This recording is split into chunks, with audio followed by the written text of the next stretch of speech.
Hey team, welcome back to my channel. My name is Christine, and today we're going to talk about what's happening in my life. We're going to talk about what's happened in the last month or so, what's going on right now, and what I have coming up in the next month and a half, I guess. I spend the majority of my time behind the camera filming our two children, Hawk, who is 3.5, and Gray, who is 11 months old, as well as my wife, Jen. And I just kind of thought I would update you guys and let you know what's happening with me. So I want to talk about all of the things that are going on. First up, my mat leave coming to an end, my fitness and my overall physical body, relationship, money, motherhood, all of the things. And maybe not in that order. We're just going to kind of see what happens here. Let's get started and see where this takes us. Before I dive in deep, because I am going to talk about some of the more challenging things that have happened in the last year even, I guess, I do want to acknowledge that I understand and I know in my heart of hearts that I am so privileged and I am so blessed for all of the things that I do have, my friends, my family, my home, everything. And I know that the pandemic has negatively affected so many people. So I don't want to seem like I'm coming across as a really ungrateful individual, because I am very, very grateful for everything that I have. But at the same time, there are things that I feel like I've missed out on. And I know I can't constantly think about the what ifs, but they're still there. And so I guess that's one of the things that I kind of want to talk about today. Being on mat leave during a pandemic, and it has almost been exactly 1 year now since my last day of work. So I stopped working on Friday, March 13th. We went out for dinner as a family to a restaurant not far from our house to kind of celebrate the fact that we had a baby coming and that spring was here and all of those good things. And then the next day was pretty much when the entire world shut down. And through all of it, it was really scary leading up to my pregnancy, because I didn't know if Jen would actually even be allowed in the hospital with me. So there was a lot of stress and anxiety with that kind of thing. Even with her going out and doing the grocery shopping before our daughter Gray was born, Jen would come in the back door. She would drop all of the groceries. She would go have a shower immediately, like take all of her clothes off as soon as she came into the house, shower, come up, and then she would wipe everything down with sanitizer and antibacterial wipes. The first few weeks of the pandemic were really hard. They were really stressful and anxiety provoking for our entire family. And then Gray was born, and there were pros and cons to being in lockdown. Because on one hand, sorry, I feel like I'm getting a little bit emotional here.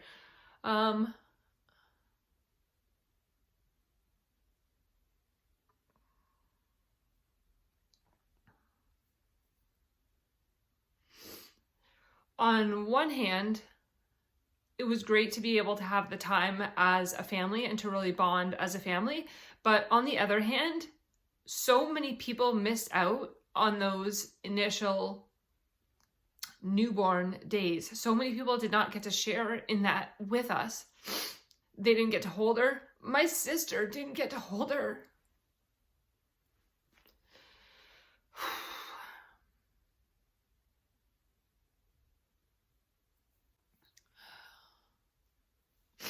I didn't know that this was still affecting me as much as it is.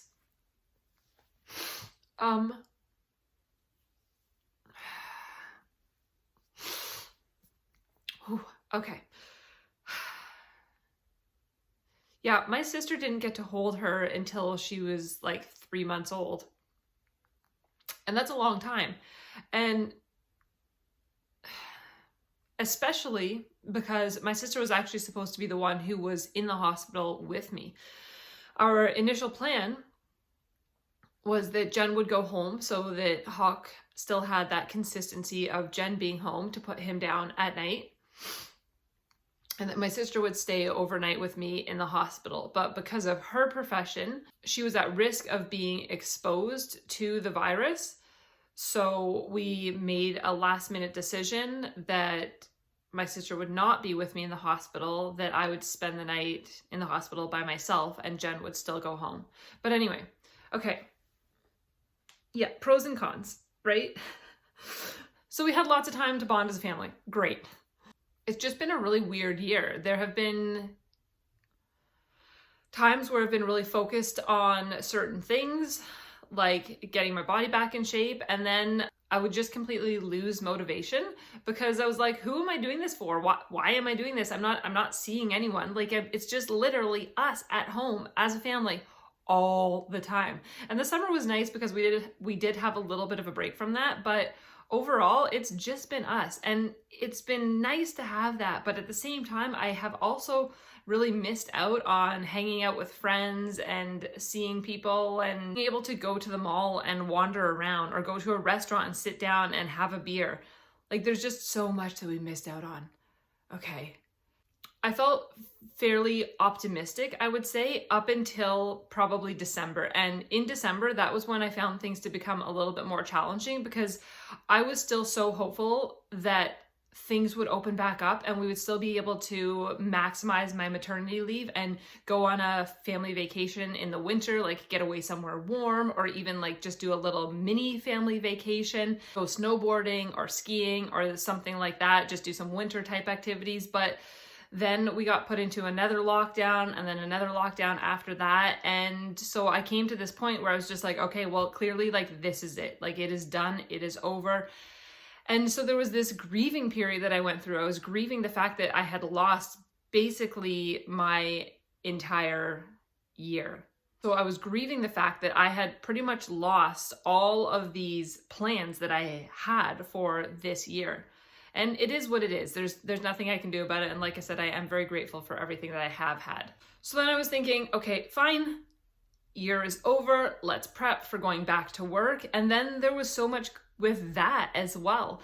Part of it is that I am a fitness professional and my body is not where I would like it to be. I don't feel that I can successfully lead a group of people through a workout, or that I can effectively instruct them the way that I would want to, I guess. Like, I could still do it, yes, but it wouldn't be my best. So I thought, okay, you know what? Perfect. This is the motivation that I need to get my butt back in gear. So I started working out, had a few really great weeks. I was feeling good. Things were progressing along very nicely. And then we had another interruption and March break was moved. That affected my return to work as well. Then I ended up extending my maternity leave for a full month after when I am supposed to be returning. So now I'm not going back until the end of April, which again is fine, but then I lost all motivation. I started to indulge again, second helpings, chips at night, wine, beer, all of those things that are kind of more like special occasion type items. I was just enjoying whatever I wanted, whenever I wanted to. And again, it set me back a little bit. I was feeling a little bit depressed about the fact that my plans had been changed again. Okay, anyway. That was really long-winded to get to what I wanted to talk about, which is fitness. For about a week and a half now, Jen and I have been running regularly, which has been very, very helpful in kind of getting me back on track. I've been more focused on my nutrition as well. I still have a lot of work to do in my core though. I've got a large separation between my abdominals still, and I need to tighten that up. I need to close up that gap so that my core is able to function better even when I'm running.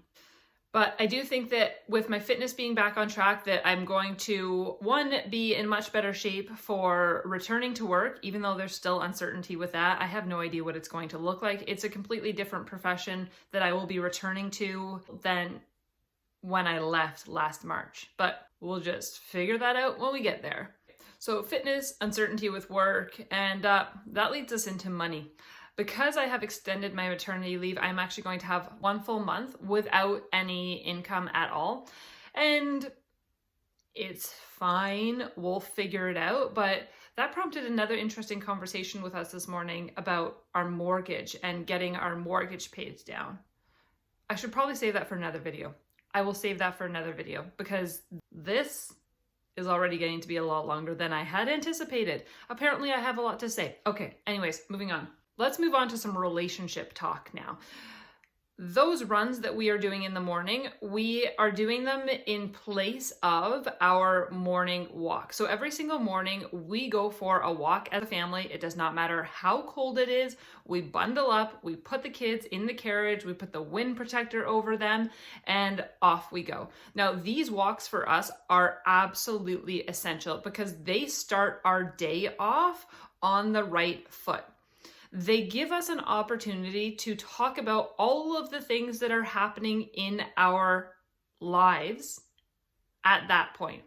And with me, honestly, there's not much happening. There's not much that changes from one day to the next. But Jen has still been working. She has a lot going on. So it's a great opportunity to touch base and to just chat about what's happening in the world. So we always start our day with a family walk, which on some days right now is a family run. We said at the beginning of this pandemic that the pandemic would either 1, make a relationship, or 2, break a relationship. So we have really been focusing and making a concerted effort to let the pandemic make our relationship rather than break it. So we start our day with a walk and then we finish our day with a talk. So after we've put the kids down to bed, and they go to bed very, very early because they get up very, very early. They are usually in bed about 6 o'clock. We spend a few minutes tidying the house, cleaning up the dinner mess, the toys that are all over the house. And then we sit down on the couch and we debrief and we talk again. So it's an opportunity for Jen to tell me about her day and what's going on. And if anything happened in my day, then I tell her about it then. It usually has something to do with the kid. So it's kind of this little routine that we've created: walk in the morning, talk in the evening, and gives us those touch points that we need throughout the day. But I'm really looking forward to being able to go out to a restaurant and actually have like a date night again. That'll be nice. Oh, how I miss that. So that is relationship. Next up, let's talk motherhood. Motherhood is just so challenging sometimes. I have these moments that are just so blissful, and I'm like, this is everything I have ever wanted. And in an instant, it can change and become the complete opposite. My 3.5-year-old will start melting down, and because he's on the floor crying, then my 11-month-old starts crying. And then next thing I know, I'm just sitting there holding both of them as they cry. And that's okay too. I can handle all of that. But some of the most challenging things have been with our 3.5-year-old lately. He will refuse to eat dinner. So last night, for instance, I made him a pasta that I knew that he was going to really enjoy because he's been getting up through the middle of the night lately. And I think that some of it has to do with hunger. So I've been trying to make sure that he goes to bed with a full stomach. And he straight up refused to eat dinner. He just kept pushing it away, pushing it away, pushing it away. So finally, once I told him that he was not going to be having a bath and that it was time to get ready for bed, he decided that he would try one bite. And as soon as he had one bite, he gives me the thumbs up. I'm like, are you kidding me? Are you kidding me? I knew that you were going to like this. I made it specifically for you out of all of the things that you like because I knew you would enjoy it. Why? So anyway, we're reading this book right now.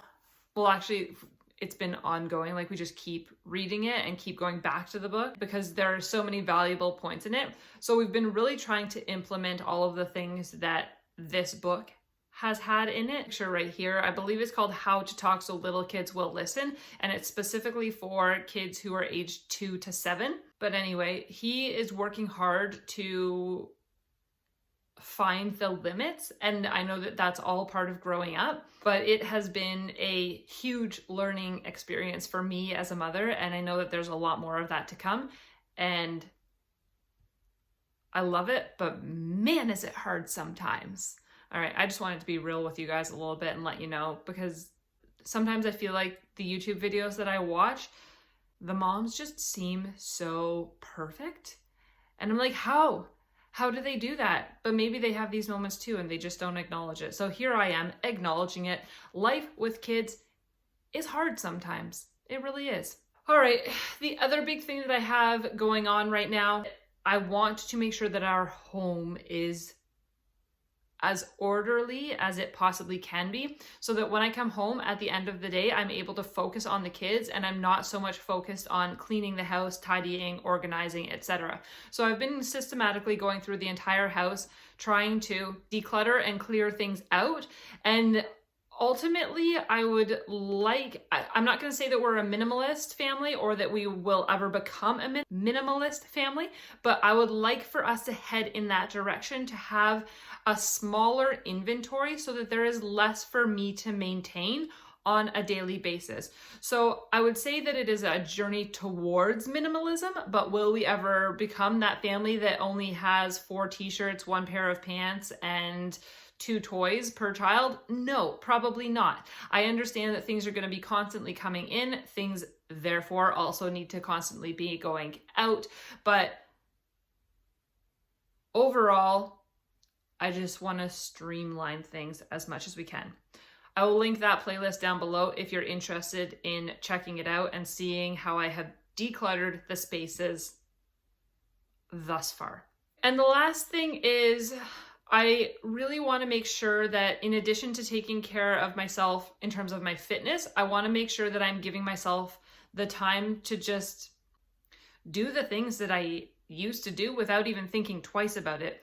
Having young kids who wake up very early in the morning, it has made it incredibly challenging to have time for ourselves. So I have started to practice self-care Sundays, which have been glorious. So on my self-care Sundays, it doesn't happen. It's not like it's an all-day thing, but after the kids go to bed and Jen and I have talked, then I have been taking the time to just care for my body and just really actually pay attention to it, rather than just jumping in the shower, being like, okay, what can I get done today? Okay, I can wash my hair. Great, I'm gonna wash my hair. I'll shave my legs tomorrow.